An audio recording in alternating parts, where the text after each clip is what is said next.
بسم اللہ الرحمن الرحیم۔ آج جس موضوع کے ساتھ آپ کے سامنے حاضر ہوا ہوں وہ یہ ہے اولاد کے پیدائش سے نا امید احباب۔ بہت سارے احباب جو ہیں وہ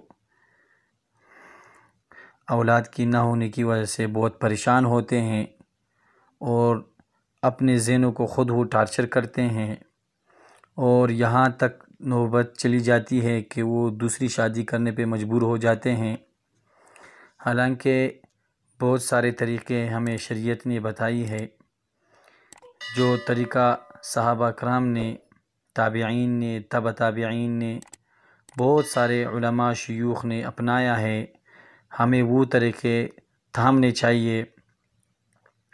یعنی جو طریقے ہمیں احادیث نے بتائے ہیں، قرآن نے بتائے ہیں، علماء شیوخ نے بتائے ہیں، ہمیں چاہیے کہ ہم وہ طریقے اپنائیں۔ تو آج جو وظیفہ میں آپ سے شیئر کر رہا ہوں وہ یہ ہے: وَلِلَّهِ مُلْكُ السَّمَاوَاتِ وَالْأَرْضِ وَمَا بَيْنَهُمَا يَخْلُقُ مَا يَشَاءُ وَاللَّهُ عَلَى كُلِّ شَيْءٍ قَدِيرٌ۔ سورۃ المائدہ آیات نمبر 17 ہے۔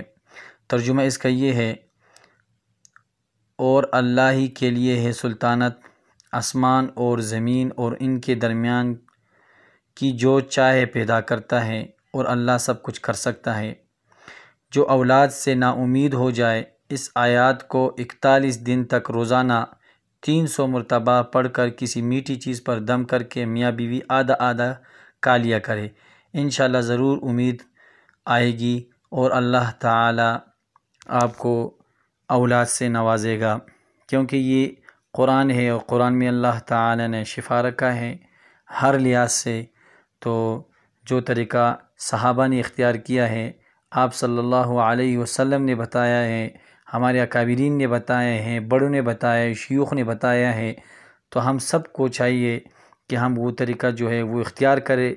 اور ہم افسوس کی بات یہ ہے کہ بہت سارے لوگ جو ہیں وہ ڈاکٹروں کے پیچھے جاتے ہیں، بڑے بڑے اطباء کے پیچھے جاتے ہیں، حکیموں کے پیچھے پھرتے ہیں، جب وہاں سے نا امید ہو جاتے ہیں تو پھر قرآن کی طرف آتے ہیں۔ حالانکہ اس طرح نہیں ہے، سب سے پہلے ہمیں مصلی بچھانا چاہیے، اللہ تعالیٰ سے مانگنا چاہیے، جو شریعت نے بتایا ہے، جو قرآن نے بتایا ہے، جو احادیث نے بتایا ہے، ہمیں اس پہ عمل کرنا چاہیے۔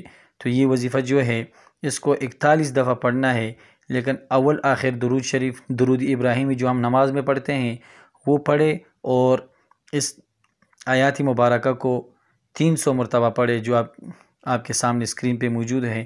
اس کو 300 مرتبہ پڑھے اور کسی میٹھی چیز پہ دم کر کے میاں بیوی دونوں کھا لے، تو اللہ تعالیٰ انہیں اولاد سے نوازے گا۔ آج کے لیے اتنے ہی تھا، پھر انشاءاللہ ملیں گے۔ السلام علیکم ورحمۃ اللہ وبرکاتہ۔